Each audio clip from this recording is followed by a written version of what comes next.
Good morning students. मैं कार्तिक केसरी, आपका English educator, और आप लोग देख रहे हैं मिशन ड्रीम इंस्टीट्यूशन।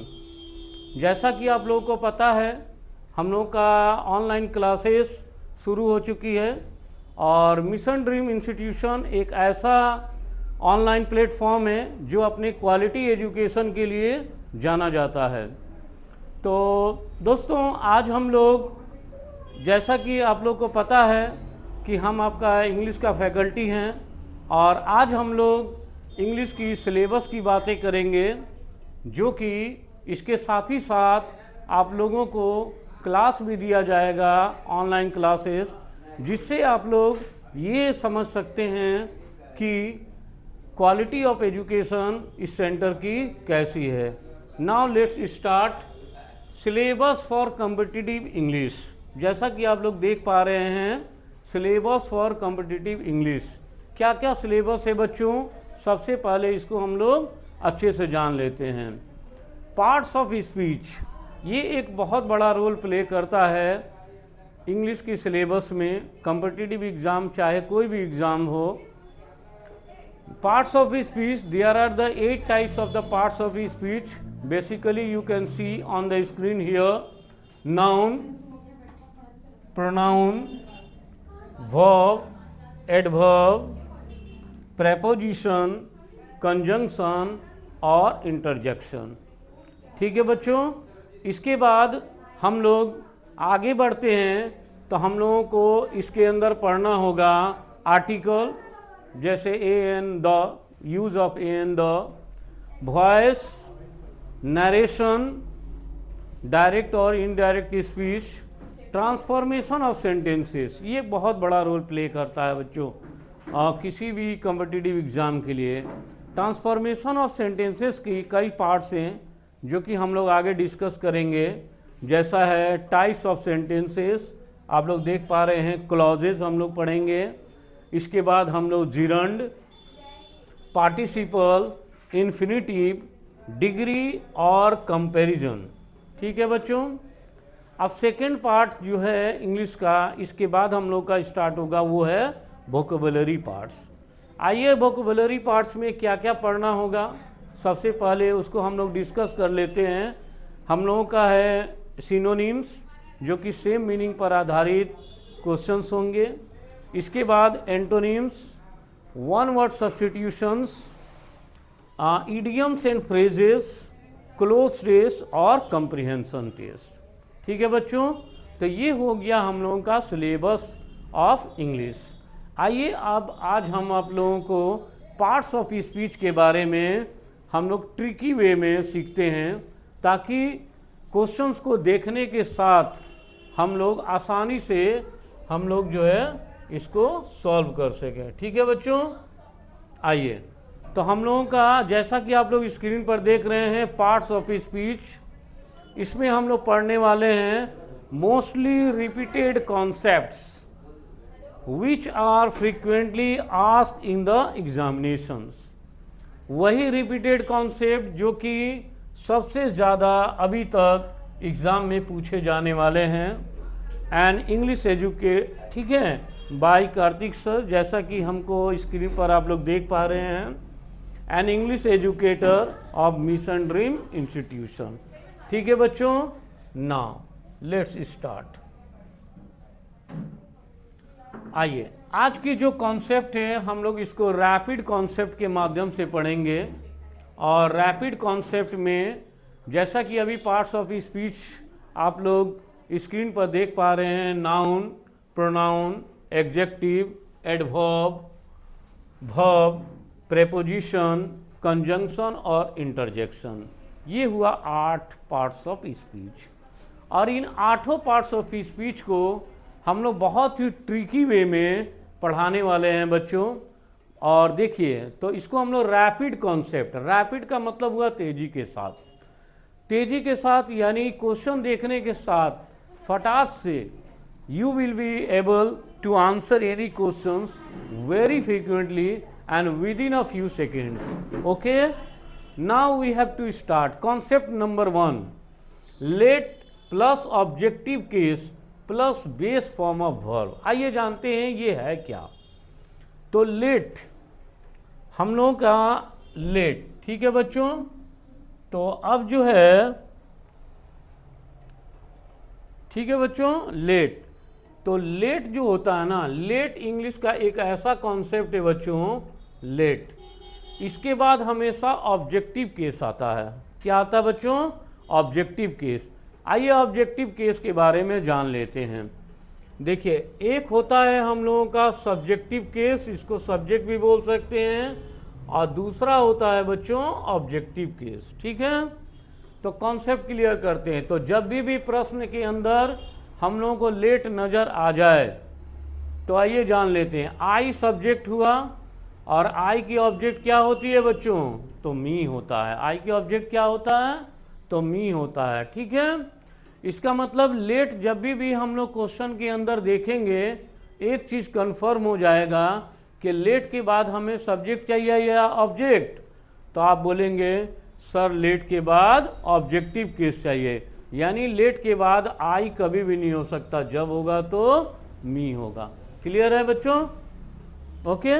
वी का ऑब्जेक्ट क्या होता है बच्चों? तो वी का ऑब्जेक्ट होता है अस। वी का ऑब्जेक्ट क्या होता है बच्चों? अस। तो लेट जब भी क्वेश्चंस के अंदर रहेगा तो उसके बाद हम लोगों का क्या यूज होगा? अस। वी, लेट के बाद कभी भी सब्जेक्ट यानी वी का प्रयोग नहीं होगा, ये गलत होगा। क्लियर है बच्चों? और आई और वी, इसको हम लोग एक और नाम से जानते हैं, जिसको हम लोग बोलते हैं फर्स्ट पर्सन। आई और वी को क्या कहते हैं बच्चों? तो फर्स्ट पर्सन। तो लेट के बाद जब भी यूज होगा तो क्या होगा? तो ऑब्जेक्टिव फॉर्म का इस्तेमाल होगा। क्लियर? आइए हम लोग आगे जान लेते हैं यू। यू की ऑब्जेक्ट क्या होती है बच्चों? तो यू की ऑब्जेक्ट तो यू ही होती है, यानी यू को हम लोग कहते हैं सेकेंड पर्सन। यू को क्या कहेंगे बच्चों? तो सेकेंड पर्सन। ठीक है, आइए ही की ऑब्जेक्ट क्या होती है? हिम। ही की ऑब्जेक्ट क्या होती है? हिम। सी की ऑब्जेक्ट क्या होती है बच्चों? तो सी की ऑब्जेक्ट होती है हर। और दे की ऑब्जेक्ट क्या होता है? तो दे की ऑब्जेक्ट होगा देम। तो एक चीज तो कंफर्म हो गया कि लेट जब भी प्रश्न के अंदर आ जाए तो लेट के बाद हमेशा क्या चाहिए? ऑब्जेक्टिव केस, यानी लेट के बाद कभी भी आई नहीं हो सकता, जब होगा तो मी होगा। क्लियर हुआ? लेट के बाद कभी भी वी का प्रयोग नहीं कर सकते हैं। लेट के बाद जब भी प्रयोग करना होगा तो किसका प्रयोग करना होगा? अस का। लेट के बाद कभी भी ही का प्रयोग नहीं होगा बच्चों। लेट के बाद क्या होगा? हिम। लेट के बाद कभी भी सी का प्रयोग नहीं होगा बच्चों, ये गलत सेंटेंस होगा। लेट के बाद क्या लिखना होगा? हर। और लेट के बाद कभी भी दे नहीं आ सकता, तो दे के जगह में क्या होगा बच्चों? देम। आई थिंक ये कॉन्सेप्ट बहुत अच्छी तरीका से सभी बच्चों को समझ आ गया होगा। ठीक है बच्चों, तो अब देखते हैं क्वेश्चंस बच्चों। इसके बाद एक चीज और कॉन्सेप्ट हम क्लियर कराने वाले हैं। तो लेट प्लस ऑब्जेक्टिव केस। अब हम लोगों का आया बेस फॉर्म ऑफ वर्ब। ये बेस फॉर्म क्या होता है बच्चों? आइए देखते हैं। बेस फॉर्म का मतलब होता है ओरिजिनल फॉर्म ऑफ वर्ब। किसी भी वर्ब का 5 फॉर्म होता है बच्चों। पहला फॉर्म को हम लोग बोलते हैं V1, और इस V1 को ही हम लोग बोलते हैं बेस फॉर्म। V1 को क्या बोलते हैं? Base form. यानी जिस ओरिजिनल फॉर्म में वर्ब एग्जिस्ट रहता है उसी को कहा जाता है बेस फॉर्म। ठीक है, दूसरा होता है V2, जो कि सेकेंड फॉर्म होता है, पास्ट टेंस को इंडिकेट करता है बच्चों। तीसरा फॉर्म होता है V3, जो कि परफेक्ट को इंडिकेट करता है। चौथा फॉर्म होता है V4, इसको हम लोग ING के नाम से भी जानते हैं, और ये कंटिन्यूअस फॉर्मेट को इंडिकेट करता है। और पांचवा फॉर्म होता है V5। V5 को कैसे पहचानेंगे बच्चों? तो V1 के साथ अगर एस और यस लग जाएगा तो उसे कहेंगे V5। क्लियर हो गया? आइए देख लेते हैं एग्जाम्पल के थ्रू से। गो हम लोग का V1 हुआ, और वेंड क्या होगा बच्चों? तो बोलिएगा वेंड V2 है सर। इसका V3 क्या होगा, गॉन, और V1 के साथ ing जोड़ेंगे। तो हमने क्या किया कि गो के साथ ing लगा दिया, तो ये V4 हो गया। ठीक है बच्चों, और V1 के साथ ही S और ES होगा, यानी गो के साथ S और ES लगा दिए तो ये V5 हो गया। ठीक है, आई थिंक कॉन्सेप्ट इज क्लियर। आइए देखते हैं। तो लेट के बाद हमेशा ऑब्जेक्टिव केस और इसके बाद बेस फॉर्म ऑफ वर्ब। इससे साफ साफ मतलब है बच्चों, क्या है कि V1 लेट के साथ हमेशा V2 कभी भी प्रयोग नहीं हो सकता, ये गलत हो जाएगा। ऑब्जेक्टिव केस के बाद कभी भी V3 का यूज नहीं होगा, ये भी गलत होगा। कभी भी V4 ing का यूज नहीं होगा, ये भी गलत होगा बच्चों। और कभी भी S और ES यानी V5 का प्रयोग नहीं होगा। तो लेट के साथ किसका प्रयोग होगा बच्चों, the base form, that is the V1 form. Is it clear. आइए हम लोगों का जो क्वेश्चन है PYQ बेस्ड ऑन दिस, मतलब प्रीवियस ईयर क्वेश्चंस के ऊपर हम लोगों का क्वेश्चंस। आइए देखते हैं। हमने उसी क्वेश्चन को उठाया है जो SSC के द्वारा अलग अलग एग्जाम में पूछा गया है, ताकि आपका कॉन्सेप्ट बहुत अच्छे तरीक़ा से क्लियर हो सके और किसी बच्चे को किसी तरह का परेशानी नहीं हो सके। Okay, now look at the question number 1। Let us dash on the stage. देख पा रहे हैं, लेट के बाद क्या चाहिए बच्चों, तो ऑब्जेक्टिव केस चाहिए। तो लेट के बाद देखिए ऑब्जेक्टिव केस अस लगा हुआ है ना, इसका मतलब यहाँ तक सेंटेंस बिल्कुल सही है। यहाँ तक सेंटेंस क्या है बच्चों, तो बिल्कुल सही है। अब देखिए ऑब्जेक्टिव केस तो यूज हो गया बच्चों। ऑब्जेक्टिव केस के बाद क्या चाहिए, तो बेस फॉर्म ऑफ वर्ब चाहिए। बेस फॉर्म ऑफ वर्ब का मतलब हो गया बच्चों वर्ब का first form. Base form of verb का मतलब क्या हुआ बच्चों, वर्ब का फर्स्ट फॉर्म। तो आंसर हम लोग देख पा रहे हैं बच्चों, पहला ऑप्शन से डांसेस। ध्यान से देखिए, डांसेस के अंदर लास्ट में एस और ES लगा है, तो आप क्या कहिएगा कि सर ये तो V5 है और ऑब्जेक्टिव केस के बाद V5 का प्रयोग नहीं होगा। तो ये साफ साफ पता चल रहा है कि ये ऑप्शंस आंसर होने लायक नहीं है। ठीक है, ऑब्जेक्टिव केस के बाद क्या चाहिए, तो वर्ब का फर्स्ट फॉर्म चाहिए। ठीक है बच्चों, दूसरा देखते हैं डांसिंग। डांसिंग में ing लगा है ना बच्चों, अभी हमने बताया जिसके साथ ing लगा रहता है उसको क्या बोलते हैं, V4। तो लेट के साथ V4 का प्रयोग नहीं होगा, तो ये भी ऑप्शंस गलत है बच्चों। आइए लास्ट देखते हैं, डांस्ड ed लगा हुआ है, दैट मीन्स या तो ये V2 है या फिर ये V3 है, और लेट के बाद न तो V2 का प्रयोग होगा न ही V3 का प्रयोग होगा। तो आंसर क्लियर हो गया बच्चों। तो किसका प्रयोग होगा, तो V1 है। देखिए डांस, तो answer is dance is the right option. I think सभी बच्चों को अच्छी तरीक़ा से समझ आ गया होगा। Any doubt. तो लेट के बाद हमेशा ऑब्जेक्टिव केस चाहिए। देखिए अस ऑब्जेक्टिव केस है, बिल्कुल सही है। इसके बाद क्या चाहिए, तो वर्ब का फर्स्ट फॉर्म चाहिए। तो वर्ब का फर्स्ट फॉर्म कौन है, डांस। आप बताइए इस क्वेश्चन के अंदर कुछ भी टफ है, कुछ भी नहीं है। ठीक है बच्चों, now look at the second question. Okay, and second question is based on the common error. Let, इसके बाद दिया हुआ है, देखिए ही रोट, ये हम लोगों का एरर है। ठीक है, इस एरर को फाइंड आउट करके लिखना है कि इसका सही आंसर क्या होगा बच्चों। तो let he wrote a story. अच्छा, अभी हम लोगों ने क्या कहा, लेट के बाद हमेशा ऑब्जेक्टिव केस। तो बताइए लेट के बाद ऑब्जेक्टिव केस ही होगा क्या, ही तो सब्जेक्टिव केस है, तो ही का ऑब्जेक्ट क्या होगा बच्चों, तो ही का ऑब्जेक्ट होगा हिम। क्लियर है।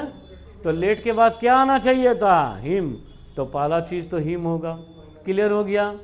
ऑब्जेक्टिव केस के बाद क्या चाहिए बच्चों, तो वर्ब का फर्स्ट फॉर्म चाहिए। क्या चाहिए, वर्ब का फर्स्ट फॉर्म। तो यहाँ लिखा हुआ रोट, तो रोट तो हो नहीं सकता है V2 फॉर्म, तो लेट के बाद क्या होना चाहिए, ऑब्जेक्टिव फॉर्म। तो आप बोलिएगा रोट का तो V1 राइट होता है। देखिए हम लोग का यहीं से आंसर निकल गया बच्चों, बिना ऑप्शन देखे। ऑप्शन देखने की भी ज़रूरत नहीं है। आइए ऑप्शन देख लेते हैं। बोल रहा है कि ही राइट, कभी हो सकता है बच्चों, कभी नहीं हो सकता है। लेट के बाद ऑब्जेक्टिव केस, यहाँ ही क्या है, सब्जेक्ट है, तो ये पहले ही गलत हो गया। गलत हो गया ना बच्चों। इसके बाद देख लेते हैं ऑप्शन सी, देख लेते हैं हिम। हिम तो सही है बच्चों, क्योंकि लेट के बाद ऑब्जेक्ट सही है, लेकिन ऑब्जेक्ट के बाद क्या चाहिए, तो V1 फॉर्मेट चाहिए। ऑब्जेक्ट के बाद क्या चाहिए बच्चों, तो वर्ब का फर्स्ट फॉर्म चाहिए। और यहाँ क्या दिया हुआ है, V2, तो ये V2 नहीं होगा, इसका मतलब ये भी ऑप्शन गलत है। आइए इस ऑप्शन को भी देख लेते हैं बच्चों। लेट के बाद क्या चाहिए, तो ऑब्जेक्टिव केस चाहिए। हिम ऑब्जेक्टिव केस है, बिल्कुल सही है। और ऑब्जेक्टिव केस के बाद क्या चाहिए बच्चों, तो वर्ब का फर्स्ट फॉर्म चाहिए, राइट, यानी answer will be this one. Clear है बच्चों, आंसर क्या होगा, him right. No improvement, no improvement answer तभी होगा बच्चों जब किसी प्रकार का कोई भी गलती न हो सेंटेंस में। आई थिंक कॉन्सेप्ट इज क्लियर। आगे बढ़ा जाए बच्चों, ठीक है। तो ये हुआ हम लोगों का कॉन्सेप्ट नंबर 1, जो कि बहुत बार रिपीटेड क्वेश्चन से बहुत बार पूछा गया है बच्चों। ठीक है बच्चों, आगे बढ़ जाते हैं हम लोग, ठीक है, ओके। चलिए रैपिड कॉन्सेप्ट नंबर 2, जैसा कि आप लोग कॉन्सेप्ट में देख सकते हैं, रैपिड कॉन्सेप्ट नंबर 2। ये जो रैपिड कॉन्सेप्ट नंबर 2 है, इससे बहुत सारे प्रश्न पूछे गए हैं अभी तक, चाहे वो MTS एग्ज़ाम हो, CHSL हो, CGL हो, बैंकिंग एग्ज़ाम हो, या और भी कॉम्पिटिटिव एग्ज़ाम हो, NDA CDS। ये है मॉडल वर्ब। अब मॉडल वर्ब के बाद हमेशा तो बच्चों क्या आता है, तो बोलेंगे सर मॉडल वर्ब के बाद base form of the verb. अभी हम लोगों ने पढ़ा था बेस फॉर्म का मतलब ये होता है वर्ब का फर्स्ट फॉर्म। बेस फॉर्म का मतलब क्या होता है, वर्ब का फर्स्ट फॉर्म। आइए मॉडल के बारे में जान लेते हैं। टोटल कितने प्रकार के मॉडल होते हैं बच्चों, तो मॉडल की संख्या है 13। There are the 13 types of model, ठीक है, जिसमें से 10 जो मॉडल हैं, पहला जो 10 मॉडल है, इसको बोलते हैं हम लोग यहाँ से लेकर बच्चों यहाँ तक, इसका नाम क्या है बच्चों, तो इसका नाम है प्योर मॉडल। ठीक है बच्चों, एक चीज़ हम दिखा दे रहे हैं आपको, मॉडल यहाँ थोड़ा और अच्छे से समझ लीजिए। 2 प्रकार के होते हैं मॉडल, ठीक है बच्चों, कितने प्रकार का, 2 प्रकार का। पहले वाले को बोलते हैं हम लोग प्योर मॉडल, ठीक है, और दूसरे वाले को बच्चे बोलते हैं या तो पार्शियल मॉडल या फिर सेमी मॉडल। सेमी मॉडल का काम क्या है बच्चों, ये मॉडल का भी काम करता है और वर्ब का भी काम करता है। तो देखिए can, could, may, might, should, would, shall, will, must और ऑट टू, यानी टोटल हो गए 10। इन 10 को क्या कहेंगे हम लोग बच्चों, तो इन 10 को कहेंगे प्योर मॉडल। क्लियर हो गया, ठीक है। आगे बढ़ते हैं। डेयर, नॉट, नीड नॉट और यूज टू, ये बहुत ही इम्पॉर्टेंट पार्ट है। इसको बोलते हैं बच्चों हम लोग सेमी मॉडल। तो क्या बोलते हैं बच्चों, सेमी मॉडल बोलिए या फिर पार्शियल मॉडल बोलिए, ठीक है बच्चों, आंशिक रूप से मॉडल है। इसका मतलब है कि ये जो है, इसके बाद ये वर्ब का भी काम करता है और मॉडल का भी। अभी हम लोग नेक्स्ट स्टेप में जब जाएंगे तो इसके बारे में और भी थोड़ा डिटेल्स नॉलेज लेंगे, ठीक है बच्चों। तो जब भी इन सारे वर्ड के बाद देख रहे हैं आप लोग 13, यानी अगर एक सेक्शन से एक भी क्वेश्चन बनता है तो भी 13 नंबर ऑफ क्वेश्चंस आपका कॉम्पिटिटिव एग्ज़ाम का बस इसी एक कॉन्सेप्ट से चुटकी में सॉल्व होने वाला है। ठीक है बच्चों, तो आइए हम लोग इसके ऊपर क्वेश्चंस भी देख लेते हैं। ठीक है, तो मॉडल कितने प्रकार का हो गया? 2 प्रकार का, एक प्योर मॉडल और एक सेमी मॉडल। प्योर मॉडल की संख्या कितनी है बच्चों? तो 10 है। और पार्शियल मॉडल की संख्या कितनी है बच्चों? तो पार्शियल मॉडल की जो संख्या है बच्चों वो है आपका नंबर ऑफ 3। ओके, तो मॉडल जब भी आएगा इसके बाद क्या आ सकता है बच्चों? तो बोलेंगे सर वर्ब का फर्स्ट फॉर्म। इसका मतलब है कि मॉडल के बाद कभी भी V2 का प्रयोग नहीं होगा। ठीक है, कहीं भी मॉडल दिख जाए इसके बाद V2 का प्रयोग नहीं होगा, वो सारे सेंटेंस गलत होंगे। ठीक है बच्चों, मॉडल के बाद कभी भी वर्ब का थर्ड फॉर्म का प्रयोग नहीं हो सकता है, ये भी गलत है बच्चों। मॉडल के बाद V4 यानी ING का प्रयोग नहीं होगा। मॉडल के बाद कभी भी V5 यानी S और ES का प्रयोग नहीं होगा। तो मॉडल के बाद किसका प्रयोग होगा बच्चों? तो मॉडल के बाद हमेशा ऑलवेज V1।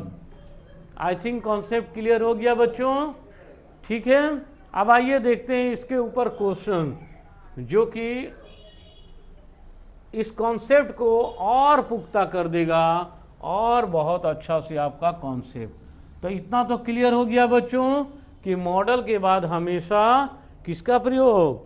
तो मॉडल के बाद हमेशा वर्ब का फर्स्ट फॉर्म यानी V1 का प्रयोग होगा। ठीक है बच्चों, आइए हम लोग एक और कॉन्सेप्ट जानते हैं, फिर दोनों के आधार पर एक ही बार क्वेश्चंस करेंगे। ठीक है बच्चों, 13 मॉडल और यहाँ पर 3 और लेते हैं, एक्शन वर्ब इसको बोलते हैं, डू, डज और डिड। ठीक है, तो 13 और 3 कितना हो गया? 16। 16 कॉन्सेप्ट को हम लोग एक लाइन में कॉन्सेप्ट क्लियर कर लिए हैं। ठीक है बच्चों, तो डू, डज और डिड कहीं भी दिख जाए, डू, डज और डिड कहीं भी दिख जाए बच्चों, इसके बाद सिर्फ और सिर्फ एक ही चीज आएगा, क्या? तो V1। इतना कंफर्म हो गया बच्चों। तो डू डज के बाद कभी भी V2 का प्रयोग नहीं होगा। तो जैसे ही V2 ऑप्शन देख लेंगे समझ लेंगे वो सेंटेंस क्या है? गलत है और वहीं पर एरर है। ठीक है, डू डज डीड के बाद कभी भी V3 का प्रयोग नहीं होगा। ठीक है, डू डज डीड के बाद कभी भी V4 ING का प्रयोग नहीं होगा और डू डज डीड के बाद V5 यानी S और ES का प्रयोग नहीं होगा। तो डू डज डीड के बाद किसका प्रयोग होगा बच्चों? तो सिर्फ और सिर्फ एक ही चीज, that is verb form of verb का first form, that is the base form of the verb. ठीक है बच्चों, और मॉडल के बाद भी यही फॉर्मेट है। दोनों के कॉन्सेप्ट सेम होने के कारण अब हम लोग दोनों की प्रैक्टिस सेट कुछ क्वेश्चन कर लेते हैं। ठीक है बच्चों, आइए question based on concept number 2 and 3 देख पा रहे हैं हम लोग। Question based on concept number 2 and 3। तो कॉन्सेप्ट 2 क्या कहता है कि मॉडल वर्ब, मॉडल वर्ब के बाद हमेशा V1 का प्रयोग। कॉन्सेप्ट 3 क्या कहता है बच्चों? डू डज डिड के बाद हमेशा वर्ब का फर्स्ट फॉर्म। आइए क्वेश्चन देखते हैं, चलिए देखते हैं बच्चों क्वेश्चंस। सी डिड नॉट, ए देखिए सी डिड नॉट। ठीक, अगर यहां तक में कोई गलती है तो आंसर ए होगा। ओके, हेल्प्ड मी, अगर यहां तक में किसी तरह का गलती नजर आया तो आप लोगों का आंसर क्या होना चाहिए? बी। अगर इसमें कोई गलती है तो answer, then your answer will be C. And if there is no error, अगर किसी प्रकार की कोई गलती नहीं है, then your answer will be D. Okay, concept is clear. तो सी डिड नॉट, अब अभी हमने बताया कि डिड के बाद किसका प्रयोग बच्चों? तो V1 का प्रयोग है ना। अब देखिए डिड के बाद यहाँ हेल्प्ड लगा है, क्या डिड के बाद V2 का प्रयोग हो सकता है? नहीं। डिड के बाद क्या V3 का प्रयोग हो सकता है? नहीं होगा। इसका मतलब साफ बात है कि आंसर कहाँ होने वाला है? बी। तो अब बात आ गया कि सही क्या होगा। सर ये तो बतला दिए हैं कि चलिए गलती कहाँ है। तो डिड के बाद किसका प्रयोग बच्चों? तो V1 का, that is the first form. तो हेल्प्ड का V1 क्या होता है बच्चों? तो आप बोलिएगा सर यहाँ हेल्प होना चाहिए। Yes, this is the right answer. ठीक है बच्चों, तो सही आंसर क्या होना चाहिए था? She did not help me, not helped me. Clear? Yesterday. Then answer will be B. I think सभी को समझ आ गया होगा। नेक्स्ट क्वेश्चन की तरफ बढ़ते हैं बच्चों। We should respected our elders, error find out कीजिए। देखिए शुड क्या है बच्चों? तो शुड मॉडल है। शुड क्या है? मॉडल है, अभी हम लोगों ने पढ़ा था। तो मॉडल के बाद क्या आना चाहिए? V1, that is the verb का फर्स्ट फॉर्म। ठीक है बच्चों, तो मॉडल के बाद हमेशा V1 आएगा। आइए देखते हैं यहाँ पर क्या लिखा हुआ है बच्चों? रेस्पेक्टेड। यही तो यही आंसर होगा बच्चों, क्योंकि मॉडल के बाद कभी भी V2 और V3 का प्रयोग नहीं हो सकता है। तो सही बतला दीजिए। तो आप बोलेंगे कि रेस्पेक्टेड का V1 फॉर्मेट होगा सर, तो यहाँ क्या होना चाहिए? Respect will be the right answer. ठीक है बच्चों, अगर यहाँ रेस्पेक्ट दिया रहता then our answer will be no error, तब हम लोग का आंसर क्या होता? No error. ठीक है बच्चों, आइए वन मोर क्वेश्चन लेते हैं बच्चों। Aryan sir used to dash math, कहना क्या चाह रहे हैं? कि आर्यन सर मैथ पढ़ाते हैं, यही ना? आइए जानते हैं। यूज टू क्या है बच्चों? तो यूज टू मॉडल है। यूज टू क्या है बच्चों? तो मॉडल है।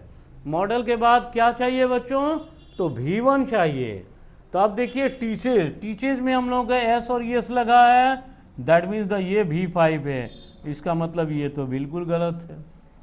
ठीक है, यूज टू क्या है बच्चों? मॉडल है। तो मॉडल के बाद यहाँ टॉट लगा हुआ है। टॉट या तो V2 होगा या फिर V3 होगा, और मॉडल के बाद नॉटो V2 आ सकता है, न ही V3 आ सकता है। इसका मतलब ये भी ऑप्शंस क्या है बच्चों? तो ये भी ऑप्शंस गलत है।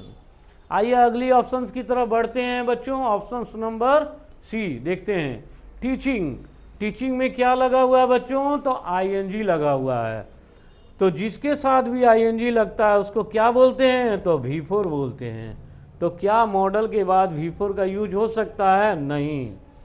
तो क्या होगा बच्चों? तो मॉडल के बाद अभी आपने बताया कि सर मॉडल के बाद सिर्फ और सिर्फ एक ही चीज आ सकता है, और वो है V1 वर्ब का first form, that is the base form. ठीक है, तो टीच देखिए ये क्या है? V1। So right answer is teach. ठीक है बच्चों, किसी को कोई असुविधा? ठीक है, कोई कंफ्यूजन नहीं होने वाला है, और बहुत ही इजी ढंग से। आई थिंक ये एक ऐसा कॉन्सेप्ट में आप लोग पढ़ेंगे इस सेंटर से, इस इंस्टीट्यूट से, कि देखने के साथ, इसका नाम ही हम लोगों ने दिया है रैपिड कॉन्सेप्ट। क्वेश्चन देखिए और फटाक से आंसर आप लगाइए। समझ आ रहा है ना? आइए अब हम लोग अगले कॉन्सेप्ट की तरफ बढ़ेंगे। आई थिंक 3 कॉन्सेप्ट को बहुत अच्छी तरीक़ा से समझ आ गया। 3 कॉन्सेप्ट के अंदर आपको पता है बच्चों, हम लोगों का कम से कम 25 से 30 क्वेश्चंस कवर हो गया कॉम्पिटिटिव का, अलग अलग टाइप की क्वेश्चंस। ठीक है बच्चों, अब हम लोग नेक्स्ट कॉन्सेप्ट की तरफ बढ़ते हैं, थोड़ा और डेप्थ में जाते हैं। ठीक है बच्चों, तो हम लोगों का अब हम लोग पढ़ने वाले हैं रैपिड कॉन्सेप्ट 4। जैसा कि आप लोग स्क्रीन पर देख पा रहे हैं, रैपिड कॉन्सेप्ट 4। यहाँ पर हम लोगों ने पढ़ेंगे बी वर्ब। अभी आप लोगों को बताया जाएगा बच्चों ये बी वर्ब होता क्या है। ठीक है बच्चों, ये बी वर्ब क्या होता है देखिए बतला रहे हैं। ठीक है बच्चों, be verb plus use to plus gerund. अब देखिए, अब एडवांस फॉर्मेट में गए। अगर सब्जेक्ट के बाद, मेरी बात को ध्यान से सुनिए बच्चों, अगर सब्जेक्ट के बाद डायरेक्ट मॉडल आता है, ठीक है बच्चों, यानी डायरेक्ट यूज टू आएगा, डायरेक्ट सब्जेक्ट के बाद अगर यूज टू आएगा, जैसे पिछले प्रश्न में हम लोगों ने किया था ना, तो डायरेक्ट यूज टू आएगा तो ये क्या कहलाएगा? ये मॉडल कहलाएगा। और जब ये मॉडल कहलाएगा तो इसके बाद V1 का प्रयोग होगा। ठीक है बच्चों, लेकिन अब मजेदार बात है, यही यूज टू अगर बी वर्ब के बाद आ जाए तो तब यह मॉडल नहीं रहेगा बच्चों। अभी हमने बताया था कि दो प्रकार के मॉडल होते हैं, एक प्योर मॉडल और एक सेमी मॉडल। और यूज टू क्या है, एक सेमी मॉडल है ना। सेमी मॉडल का मतलब होता है ये मॉडल का भी काम करेगा और वर्ब का भी काम करेगा। ठीक है बच्चों, तो सब्जेक्ट के बाद अगर ये डायरेक्ट आया इसका मतलब वो मॉडल था, तो V1।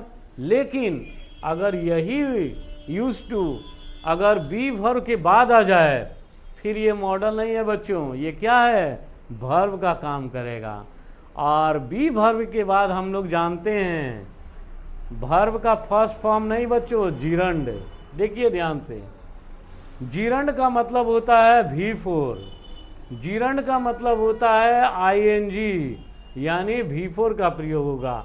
और अभी तक SSC एग्जाम में सबसे ज़्यादा पूछे जाने वाले ये प्रश्न में ये टॉप पर आता है ये कॉन्सेप्ट। आप एवरी ईयर कोई भी प्रीवियस ईयर का पेपर निकाल कर देख लीजिए, यहाँ से क्वेश्चन पूछे ही गए हैं। ठीक है, आइए तो बी वर्ब के बारे में जानते हैं बच्चों। बी वर्ब मीन्स, आप देख पा रहे हैं बी वर्ब का मतलब क्या होता है। बी वर्ब का मतलब होता है इजेमार, वाज वेयर, इजेमार और वाज वेयर। तो बी वर्ब का मतलब क्या होता है बच्चों, इजेमार और वाज वेयर। इसका मतलब है इजेमार के बाद अगर यूज टू आ गया, वाज वेयर के बाद अगर यूज टू आ गया, तब V1 का प्रयोग नहीं होगा बच्चों, फिर जिरंड का प्रयोग होगा। और जिरंड का मतलब होता है वर्ब विद ING। देखिए हम लोगों ने लिख कर कितना अच्छा से क्लियर किए हैं। जिरंड का मतलब क्या होता है बच्चों, वर्ब विद ING, यानी V1 के साथ जो V4 फॉर्मेट में प्रयोग होते हैं उन्हीं को कहा जाता है जिरंड। ठीक है बच्चों, तो यूज टू की कॉन्सेप्ट आपको समझ आया। अगर सब्जेक्ट के बाद डायरेक्ट यूज टू आता है फिर वो मॉडल होगा।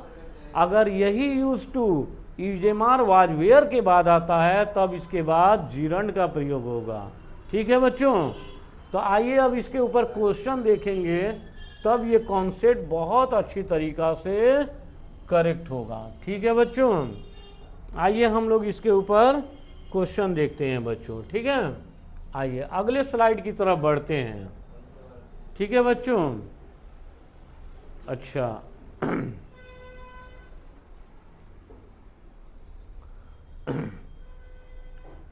कॉन्सेप्ट। ठीक है बच्चों, यहाँ हम क्वेश्चन दे रहे हैं बच्चों। ठीक है, कुछ मिसिंग हो गया है।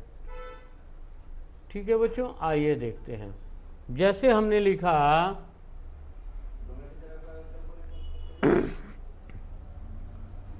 सी इज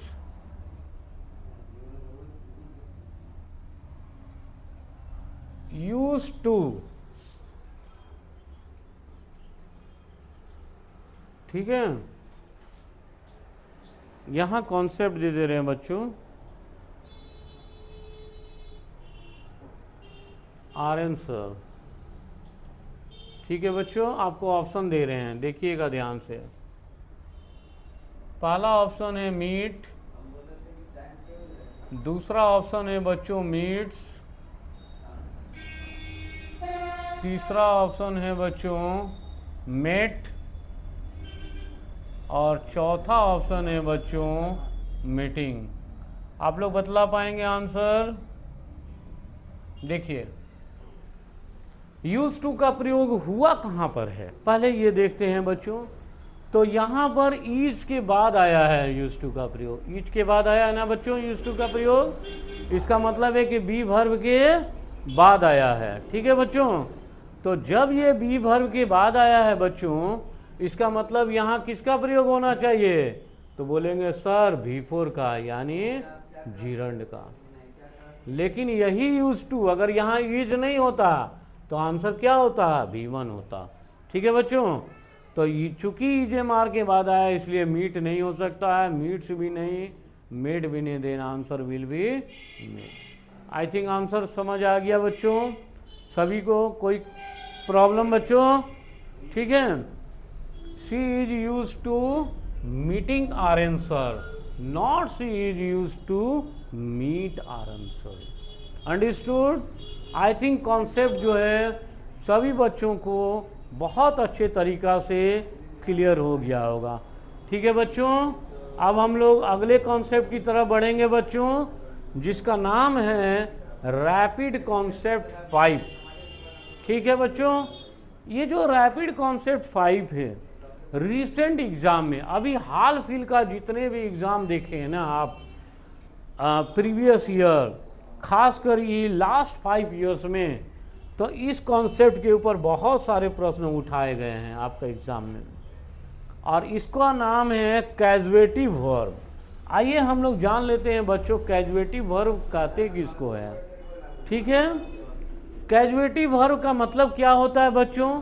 आप लोग स्क्रीन पर देख पा रहे होंगे। कैजुएटिव वर्ब मीन्स मेक, मेड और मेक्स। पहला हुआ मेक, दूसरा वर्ब है मेड और तीसरा वर्ब है मेक्स, यानी मेक का ही फॉर्म है। तो कभी भी क्वेश्चन के अंदर मेक, मेड और मेक्स आ जाए, इसका मतलब वो कैसे वर्ब हैं, तो उसको कहेंगे ये कैजुएटिव वर्ब है। ठीक है बच्चों, तो कैजुएटिव वर्ब के साथ देखिए क्या कॉन्सेप्ट होता है।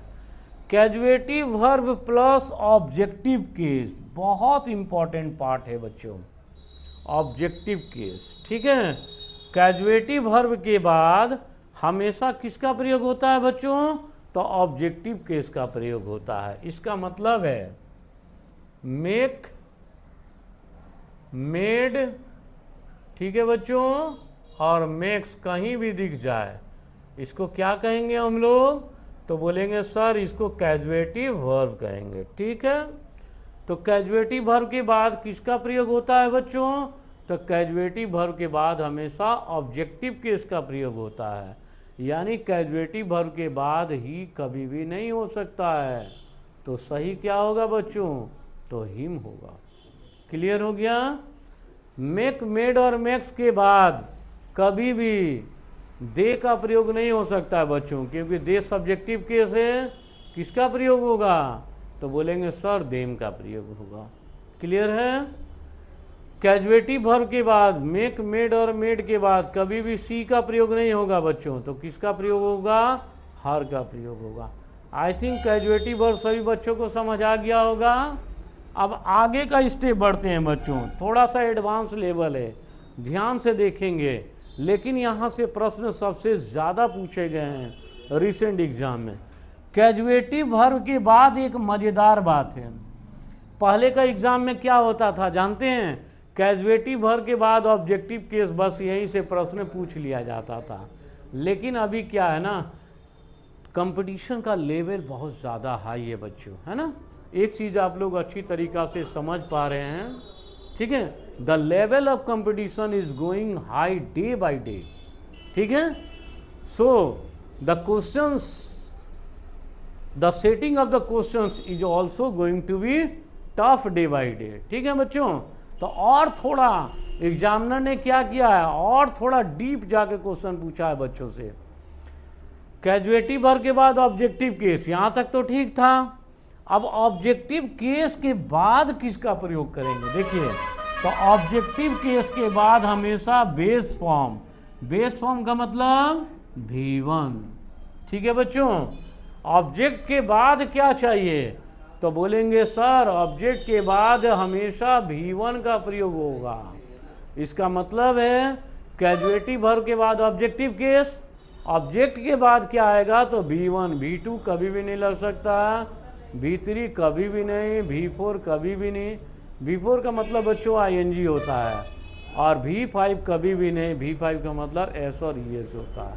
आई थिंक कॉन्सेप्ट क्लियर हो गया बच्चों। अब हम लोग क्वेश्चन देखेंगे बच्चों, तब आप लोग अच्छी तरीक़ा से इस कॉन्सेप्ट को क्लियर कर पाएंगे। आइए देखते हैं बच्चों। He makes me wept daily, देखिए ये प्रीवियस ईयर में पूछा गया क्वेश्चन से, SSC का क्वेश्चन है। ठीक है बच्चों, तो ही मेक्स मी, मेक्स क्या है? तो आप बोलेंगे सर मेक्स तो कैजुएटिव वर्ब है। यस, मेक्स क्या है बच्चों? तो कैजुएटिव वर्ब है। ठीक है, कैजुएटिव वर्ब के बाद क्या चाहिए बच्चों? तो सर ऑब्जेक्टिव केस चाहिए। कैजुएटिव वर्ब के बाद क्या चाहिए? ऑब्जेक्टिव केस चाहिए। तो यहाँ देखिए मी लगा हुआ है, ऑब्जेक्टिव केस है कि नहीं बच्चों? है, यानी यहाँ तक सेंटेंस 100% करेक्ट है। ठीक है बच्चों, अब ऑब्जेक्टिव केस के बाद क्या चाहिए? तो ऑब्जेक्टिव के केस के बाद हमें V1 चाहिए। ऑब्जेक्टिव केस के बाद क्या चाहिए बच्चों? तो ऑब्जेक्टिव केस, आइए देखते हैं वेप्ट। तो वेप्ट क्या है बच्चों? तो V2 है। आप बताइए कि ऑब्जेक्टिव केस के बाद कभी भी V2 का प्रयोग होगा बच्चों? तो नहीं होगा। तो हम लोग को आंसर मिल गया। गलती कहाँ है बच्चों? तो यहाँ पर गलती है। तो सही क्या होना चाहिए? तो बोलेंगे सर अगर इसको हम लोग V1 फॉर्मेट में डाल देंगे तो ये सेंटेंस बिल्कुल सही हो जाएंगे। यानी वेप्ट का V1 क्या होता है बच्चों? तो बोलिएगा वीप होता है। तो सही आंसर क्या होना चाहिए था बच्चों? He makes me weep daily, not wept daily. I think concept समझ आ गया बच्चों सभी को, किसी को किसी तरह का कोई प्रॉब्लम ना हो। आइए एक क्वेश्चंस और देखते हैं बच्चों। ठीक है, काव्या मेड, देख रहे हैं काव्या मेड, तो मेड क्या है बच्चों? तो मेड ऑब्जेक्टिव केस है, सॉरी कैजुएटिव वर्ब है। मेड क्या है बच्चों? तो कैजुएटिव वर्ब है। ठीक, कैजुएटिव वर्ब के बाद क्या चाहिए बच्चों? तो कैजुएटिव वर्ब के बाद ऑब्जेक्ट चाहिए। कैजुएटिव वर्ब के बाद क्या चाहिए बच्चों?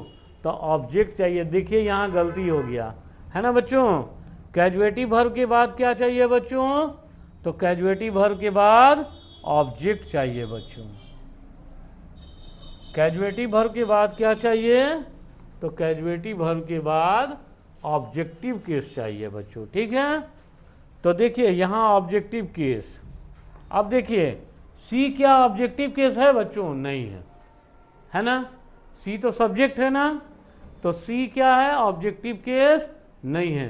तो गलती कितनी आसानी के साथ पकड़ा गया। तो सी के जगह क्या होना चाहिए था बच्चों? तो आप बोलेंगे सर सी के जगह तो हर होना चाहिए था। बिल्कुल सही। और हर के बाद भी चेक करते हैं कि नहीं। तो ऑब्जेक्टिव केस के बाद क्या चाहिए? तो बेस फॉर्म चाहिए। बेस फॉर्म का मतलब होता है वर्ब का फर्स्ट फॉर्म। तो रन देखिए बेस का, यानी आंसर विल बी बी। सही आंसर क्या होना चाहिए था बच्चों? तो Kavya made her run. Okay, आई थिंक सभी बच्चों को अच्छी तरीका से समझ आ गया होगा। ठीक है बच्चों, तो हम लोग अब अपने नेक्स्ट कॉन्सेप्ट की तरफ बढ़ते हैं। ये हुआ हम लोगों का कॉन्सेप्ट नंबर 5। ठीक है बच्चों, तो आप लोग जो है क्लास को समझ पा रहे हैं, कितनी आसान तरीका से इंग्लिश को हम लोग सीख पा रहे हैं और एग्ज़ाम के क्वेश्चंस को बहुत ही इजी वे में सॉल्व कर पा रहे हैं। आइए एक स्टेप और पढ़ाते हैं आप लोग को बच्चों। रैपिड कॉन्सेप्ट 6, ये हम लोगों का संबंधित है इन्फिनिटिव से। किससे संबंधित है बच्चों? तो इन्फिनिटिव से। आइए जान लेते हैं इन्फिनिटिव होता क्या है बच्चों। तो इन्फिनिटिव जो है ना 2 + V1 को बोलते हैं इन्फिनिटिव। 2 + V1। देखिए इन्फिनिटिव के बारे में और जानना चाहते हैं तो थोड़ा और बतला देते हैं बच्चों। इन्फिनिटिव 2 प्रकार के होते हैं। कितने प्रकार के होते हैं बच्चों? तो 2 प्रकार के होते हैं। ठीक है, पहले वाले को हम लोग बोलते हैं फुल इन्फिनिटिव। क्या बोलते हैं? Full infinitive. ठीक है बच्चों, और फुल इन्फिनिटिव। और दूसरे वाले को हम लोग बोलते हैं बेयर इन्फिनिटिव। देखिए सभी कॉन्सेप्ट कनेक्टेड होने जा रहा है एक दूसरे से, अभी तक जितना पढ़े हैं। ठीक है बच्चों, तो फुल इन्फिनिटिव, फुल इन्फिनिटिव किसको कहेंगे बच्चों? तो 2 + V1 को कहेंगे फुल इन्फिनिटिव। क्लियर? यानी 2 के बाद हमेशा V1 अगर आता है तो उसको कहेंगे फुल इन्फिनिटिव। क्लियर हो गया बच्चों? बेयर इन्फिनेटिव किसको कहेंगे? डायरेक्ट V1 आ जाएगा तो बेयर इन्फिनेटिव। अभी हम लोगों ने क्या पढ़ा था? मॉडल के बाद। अब मॉडल के बाद तो डायरेक्ट V1 आता ना बच्चों, तो मॉडल के बाद डायरेक्ट V1, ऐसा नहीं बोल सकते हैं कि मॉडल के बाद डायरेक्ट बेयर इन्फिनेटिव का प्रयोग होता है कि नहीं? तो देखिए ये कितना इजी कॉन्सेप्ट है। तो फुल इन्फिनेटिव का मतलब क्या हो गया? Two plus base form of verb. Base form of verb का मतलब क्या हो गया बच्चों? बेस फॉर्म ऑफ वर्ब का मतलब हो गया original form, that is the first form of the verb. आइए क्वेश्चन करते हैं, बहुत इजी है बच्चों। Aryan sir wanted to teaching math. Aryan sir wanted to teaching math. अब देखिए Aryan sir wanted to teaching math, तो यहाँ पर टू क्या है बच्चों? टू क्या है? टू इन्फिनेटिव है। और टू के बाद हमें क्या चाहिए? तो टू के बाद सर V1 चाहिए। यहाँ पर क्या लगा हुआ है? टीचिंग V4 लगा हुआ है। फुल इन्फिनेटिव चाहिए था ना बच्चों? तो फुल इन्फिनेटिव का मतलब क्या होता है बच्चों? तो फुल इन्फिनेटिव का मतलब होता है टू तो होना ही चाहिए और उसके बाद V1 भी होना चाहिए। टू तो होना ही चाहिए और टू के बाद क्या होना चाहिए? V1 भी होना चाहिए। जब दोनों रहेंगे तभी उनको कहेंगे फुल इन्फिनेटिव। ठीक है बच्चों? तो फुल इन्फिनेटिव का मतलब हुआ टू प्लस V1। तो बहुत अच्छी तरीका से समझ पा रहे बच्चों। एरर कहाँ है? तो बोलेंगे एरर तो सर बी पार्ट में ही एरर है। सही बतला दीजिए। चलिए सही बतलाते हैं। तो टू के बाद क्या चाहिए? V1। टीचिंग क्या है? V4। तो हमने क्या कहा? V4 बनता कैसे है? तो देखिए V1 के साथ अगर ING जोड़ देंगे, ठीक है बच्चों, तो ये बन गया V4। क्लियर हो गया? तो अगर हम लोग इसके साथ अगर ING को हटा देंगे तो V1 नहीं बच जाएगा बच्चों। हाँ, तो अगर हम लोग टीचिंग के साथ ING को काट देंगे तो टीच क्या रह गया? V1 रह गया। तो सही आंसर हो क्या होगा बच्चों? Aryan sir wanted to teach math. Aryan sir wanted to teach math. Concept is clear बच्चों? आइए नेक्स्ट कॉन्सेप्ट की नेक्स्ट क्वेश्चन की तरफ बढ़ते हैं बच्चों। He needs to took some rest. ठीक है बच्चों? नीड्स क्या है? नीड्स टू मॉडल है, टू टुक। टू क्या है बच्चों? तो टू बोलेंगे आप सर ये तो फुल इन्फिनेटिव है। तो टू के बाद क्या चाहिए? तो V1 चाहिए। ये V2 है बच्चों। आराम से देखिए कितना आसान तरीका से हम लोग SSC के पेपर को सॉल्व कर पा रहे हैं। ठीक है बच्चों? तो टू के बाद क्या चाहिए बच्चों? तो V1 चाहिए। यानी टुक के जगह क्या होना चाहिए बच्चों? तो टुक के जगह होना चाहिए टेक। टुक के जगह क्या होना चाहिए बच्चों? Take. Then the right answer will be the B. यानी करेक्ट आंसर, करेक्ट सेंटेंस क्या होगा बच्चों? तो he needs to take some rest, not took some rest. Clear हो गया बच्चों? चलिए अब हम लोग अपने अगले कॉन्सेप्ट, ठीक है, जो कि हम लोग के आज के क्लास का लास्ट कॉन्सेप्ट होगा, उसको सीखते हैं। काफ़ी एडवांस लेवल का क्वेश्चंस है, थोड़ा सा ध्यान से समझिएगा इस कॉन्सेप्ट को। ठीक है बच्चों? अभी हम लोग का दिमाग में बैठा है कि टू के बाद V1। अब इस कॉन्सेप्ट को हम लोग, इस मिथ्या को अब आपके सामने चेंज करने वाले हैं। ध्यान देखिएगा। आप टू के बाद जो V1 होता ना, अब बहुत सारे स्टूडेंट्स क्या करते हैं, उनके दिमाग में बैठा देते हैं कि सर ने कहा था कि टू के बाद V1 लिखना है ना। अब टू के बाद V1 वाले कॉन्सेप्ट को गलत प्रूव करने वाले हैं आगे में, है ना। आइए हम लोग अगले कॉन्सेप्ट की तरफ बढ़ते हैं बच्चों। और एडवांस लेवल का CGL का यहाँ से बहुत सारे प्रश्न पूछे जाते हैं। तो देखिए ये है हम लोगों का रैपिड कॉन्सेप्ट 7। क्या है बच्चों? Rapid concept 7। देखिए बच्चों क्या है, अब यहां हम लोग कुछ फ्रेज पढ़ेंगे, ठीक है। और इन 5 जो फ्रेज आपको नजर आ रहा ना बच्चों, एक बहुत बड़ा रोल प्ले करना है। इन 5 फ्रेज याद होना चाहिए। देखिए, विद अ व्यू टू, पहला फ्रेज क्या है बच्चों? तो पहला फ्रेज है विद अ व्यू टू, ठीक है बच्चों। दूसरा फ्रेज है लुक फॉरवर्ड टू। अभी तक 15 बार एसएससी एग्जाम में पूछा गया है, 15 टाइम्स इससे क्वेश्चन बच्चों, लुक फॉरवर्ड टू। तीसरा कॉन्सेप्ट है बच्चों एडिक्टेड टू। चौथा है एकस्टम टू।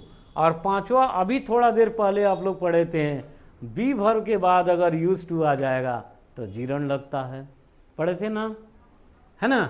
डायरेक्ट सब्जेक्ट के बाद यूज टू आएगा तब तो मॉडल होगा, लेकिन ईजेमार के बाद आ जाएगा तो V4। इन सब के बाद क्या आएगा बच्चों? तो जीरंड आएगा, यानी वर्ब विद आईएनजी। V1 का प्रयोग नहीं होगा, याद रहेगा बच्चों। आइए क्वेश्चन की तरफ से बढ़ते हैं हम लोग। Mister boss is addicted to drink wine. Error खोजना है, कहीं एरर नजर आया बच्चों तो हम लोग देखेंगे mister boss is addicted to. अब देखिए एडिक्टेड टू क्या है, एक फ्रेज है, इन्फिनेटिव नहीं है बच्चों, अगर आप इन्फिनेटिव समझ रहे हैं तो, है ना। एडिक्टेड टू क्या है बच्चों? देखिए एडिक्टेड टू फ्रेज है। अब इस एडिक्टेड टू के बाद क्या चाहिए? जीरंड चाहिए, जीरंड चाहिए ना। तो देखिए यहां लिखा हुआ to drink wine, to drink wine. ज़्यादातर बच्चे क्या करते हैं, क्वेश्चन को बिना समझे यहाँ टू देखते हैं V1, उनको लगता है ये सेंटेंस बिल्कुल सही है और नो एरर मारकर चले आते हैं, जो कि गलत हो जाता है। समझ आ रहा है बच्चों अच्छे तरीका से? तो एडिक्टेड टू क्या है? एक फ्रेज है बच्चों। इसके बाद क्या चाहिए? तो V4 चाहिए। तो यही गलती है बच्चों, ये ड्रिंक नहीं हो सकता है, क्या होगा? ड्रिंकिंग होगा। ड्रिंक के जगह क्या होगा बच्चों? तो ड्रिंकिंग होगा, drinking wine. I think concept is clear, समझ आया? ये सीजीएल का क्वेश्चन है बच्चों।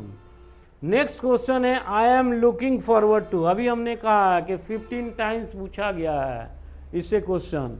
आई am looking forward to dash Kartik sir, ठीक है, आप देख पा रहे हैं बच्चों।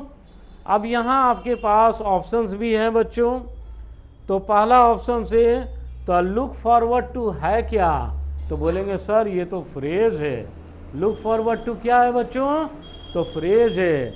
इसके बाद क्या चाहिए? तो इसके बाद V1 नहीं चाहिए। ऐसा नहीं कि टू देखकर V1 मार देंगे, गलत हो जाएगा बच्चों, ठीक है। इन्फिनेटिव की केस में टू के बाद V1 का प्रयोग किया जाता है, ठीक है बच्चों। लेकिन लुक फॉरवर्ड टू क्या है? तो ये फ्रेज है, और इस फ्रेज के बाद होगा जीरंड का प्रयोग। जीरंड करने का मतलब होता है किसका प्रयोग बच्चों? तो वर्ब विद आईएनजी। देखिए मीट, देखिए क्या है? V1 है। मीट क्या है? V1 है।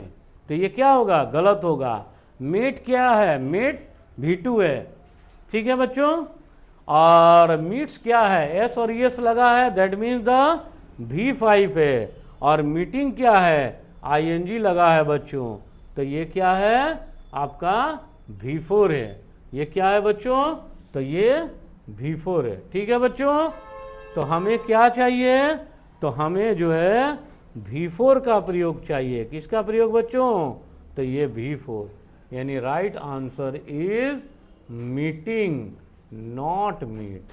आई थिंक सभी बच्चे को बहुत अच्छी तरीक़ा से समझ आ गया होगा। और सभी बच्चे को आज के क्लास कैसा लगा कमेंट बॉक्स में ज़रूर कमेंट कीजिएगा आप लोग, ठीक है बच्चों। और आप लोग बहुत अच्छी तरीक़ा से ये बात समझ पाए होंगे कि हम लोगों की क्लासेस किस लेवल का होती है और कैसे होता है, ठीक है बच्चों। क्लियर? तो thank you very much for today's class. Okay, next we will meet in the second class. Okay, ठीक है बच्चों।